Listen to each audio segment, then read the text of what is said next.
دیکھیے سوسائٹی یا اسٹیٹ کا معاملہ انڈیویجول سے بالکل الگ ہے. جیسے کہ مثلاً کمیونسٹ فلاسفی ہے, ایک کمیونسٹ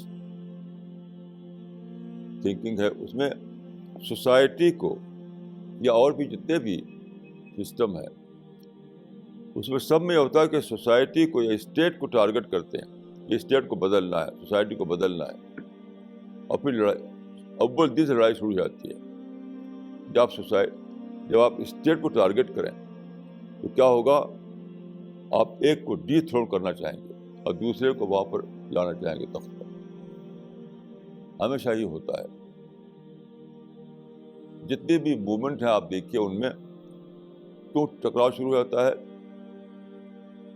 جیسے میں نے ایک لیڈر کی تقریر سنی, انہوں نے کہا کہ راجنیتی چلتی ہے ٹکراؤ پر, پالیٹکس چلتی ہے ٹکراؤ پر. کیوں؟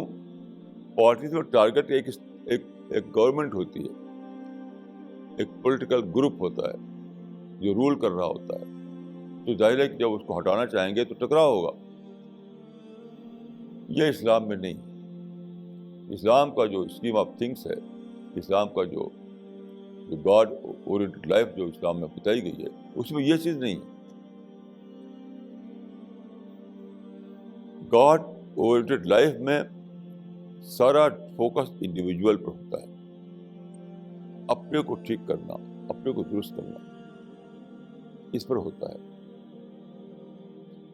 جہاں تک تعلق ہے اسٹیٹ کا یا گورنمنٹ کا یا پولیٹیکل رول کا, وہ آپ ٹارگٹ نہیں کر سکتے. ٹارگٹ کریں گے فساد ہوگا, لڑائی ہوگی, خون بہے گا, ٹکراؤ ہوگا. یہ اس میں شامل نہیں ہے اسلام کے نقشے میں.